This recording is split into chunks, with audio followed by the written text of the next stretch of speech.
praktisi hukum kesehatan dan juga basic saya pernah di tenaga kesehatan. Di sini saya meralat sedikit ya kalimat yang disampaikan bahwa kejadian itu terjadi di RSUD 5. Itu salah. Dan juga seperti keterangan-keterangan di media sosial bahwa di sini ada menyurat RSUP NTB, itu salah. Jadi sebenarnya sedikit beri waktu saya untuk menjelaskan supaya ini kasus ini tidak menjadi ambigu dan juga media juga paham ini alur ceritanya. Kenapa kami katakan kasus ini bisa arahnya ke pembiaran dan kelalaian. Jadi siapa yang melakukan kelalaian ini sudah nampak titik terangnya setelah kami ketemu dengan pihak dari rumah sakit provinsi NTB ini. Arumi ini kalau kita simak itu kronologi sangat simpel penyakitnya. Dia hanya mengalami demam buta. Tetapi itu pada hari keempat itu impuls dipasang mulai tanggal 10 sampai tanggal 13 itu impuls dengan spalam itu tidak dikontrol di Puskesmas Bolo. Di Puskesmas Bolo itu terjadi 2 kali pemasangan impuls. Yang tangan kiri itu impulsnya bagus, tapi di saat dia menginjeksikan paracetamol obat lewat selang impuls itu terjadi pembengkakan. Maka dicabut impuls tersebut, dipindahkan ke tangan kanan. Di tangan kanan itu dilakukan pemasangan impuls yang mana itu dijadikan alat transfer antara pemberian obat lewat selang impuls, makanya disebut dengan injeksi bolus. Di situ Arumi terjadi pemasangan spalak karena anak-anak ya supaya tangannya nggak lari-lari. Di situ jarum terpasang mulai tanggal 10 sampai tanggal 13 itu spalak juga terpasang. Bahkan di Puskesmas Bolo itu asuhan keperawatan kita pertanyakan sampai di mana dan siapa yang memerintahkan pasang impuls dan siapa yang memerintahkan adanya nebu. Ternyata Arumi di Puskesmas Bolo ada dipasang nebu. Seharusnya dijelaskan tujuan nebu untuk apa dan resiko nebu itu untuk apa. Jadi ini tidak ada. Jadi artinya pada saat itu 1 kali 24 jam berada di Puskesmas Bolo, itu ibu korban udah meminta. Kebetulan ibu korbannya adalah tenaga kesehatan Provinsi Bidan. Dia kan udah tahu nih tanda-tanda di sebelah ini. Kalau tidak ada perubahan KU, kenapa dipertahankan di Puskesmas Bolo? Seharusnya 1 kali 24 jam apabila tidak ada perubahan segera rujuk.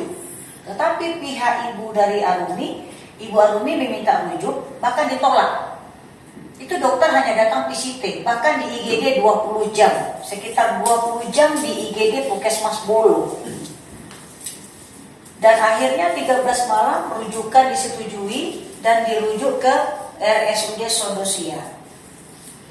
Di RSUD Sodosia ini kondisi tangan Arumi itu tangannya masih merah, cuma udah bengkak. Dan ada bekas tusukan seperti tai lalat itu di tangan kanan, di telapak tangannya ini. Mungkin di rumah sakit Sodosia menganggap pembengkakan ini hanyalah peradangan atau efek pasang impuls. Kita menilai dia terlalu menganggap sepele. Menganggap sepele, oh ini biasa bengkak atau bekas plester atau akibat peradangan batusan impuls. Di IGD tidak dilakukan upaya apapun sehingga sekitar 14 jam atau 15 jam dokter spesialis anak baru datang melihat ke ruang rawat inap. Arumi dirawat, itu kejadian di RSUD Sodosia. Artinya rujukan pertama. Dokter anak itu tidak melakukan pemeriksaan, hanya melihat, tapi bisa memberikan perintah kompres air dingin. Tanpa memeriksa, tanpa menyentuh, kompres air dingin. Itu durasi dokter spesialis anak ketemu dengan pasien Arumi paling lama sekitar 2 atau 3 menit, lalu pergi. Karena ada kalimat kompres air dingin, tidak disampaikan itu berapa lama kompres air dingin. Ibu atau orang tua dari Arumi patuh dengan perintah dokter spesialis anak, tidak menjelaskan tujuannya dikompres untuk apa. Maka kompres air dingin, orang yang bersedia menerima rujukan kemana? Kemana mereka? Dokter spesialis kemana? Dokter spesialis ortopedi kemana? Kenapa di situ datang dokter ortopedi, dokter Zaki shock melihat, kaget. Ini operasi darurat, bisa 15 menit. Ternyata pasien langsung masuk kamar operasi. Kenapa nggak 15 menit baru datang dilakukan? Kalau benar-benar rumah sakit Sodosia merujuk itu menghubungi dokter vaskes berikutnya. Biasanya sistem rujukan begini ya. Itu kalau kita merujuk pasien contohnya di Mataram. Dokter Zaki dari Bima langsung menelpon Dokter Rizky ortopedi, bahkan di WA-nya. Ini loh bunyi rujukannya, ini loh bukti daftar pemeriksaan penunjang, supaya dokter di sini mempersiapkan diri. Tetapi untuk disolusi ya ke Bima, kenapa dia nggak ada komunikasi dokter sama dokter? Kenapa sampai 17 jam di IGD Bima itu baru dilakukan tindakan dan dokternya baru muncul? Jadi di sini ini kita lihat ya, kasus ini kasus sengketa medik yang udah sampai ke ranah hukum, yang mana kasusnya udah dilaporkan ke Polres. Ini benar-benar kita lihat ada kelalaian dan pembiaran. Jadi bukan satu orang ini pelakunya, tapi niat baik kami datang ke sini tidak ada yang tidak bisa diselesaikan apabila kita duduk bersama dan saling mengakui kesalahan. Kami mungkin lebih menghargai kalimat jujur walaupun dia salah daripada orang yang mengatakan dirinya benar tapi dia bersalah.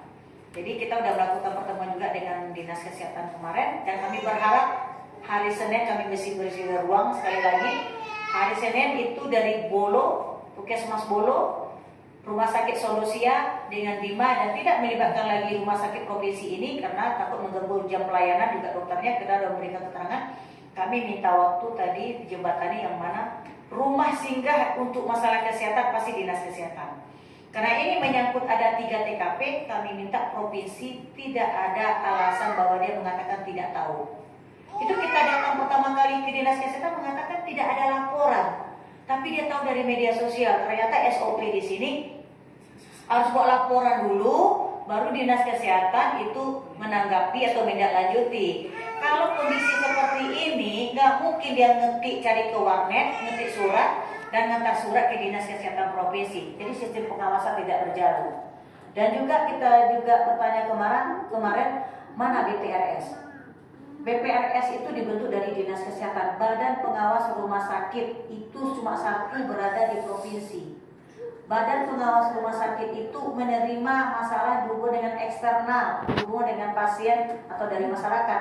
Dia mengatakan BPRS NTB nggak ada.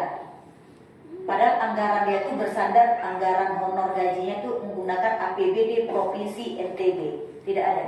Jadi oleh karena itu kami meminta sekali lagi ruang lewat dari Sekretaris Dinas Kesehatan, kebetulan Kepala Dinas Naik Haji, agar kesempatan yang kami berikan itu diterima. Dan untuk vaskes yang kami sampaikan tadi seperti Bolo, Skema Bolo, Sonasia dan Bima, turunkan ego sedikit. Karena ingat, ini pasien-pasien anak yang mana dia sudah kehilangan tangan kanannya. Jadi tidak ada tidak ada alasan bagi dia untuk mengatakan dia benar. Yang jelas korban masih hidup, dan kami pun berterima kasih dengan Mataram ya. Download Tribun X sekarang, menghadirkan lokal menjadi Indonesia.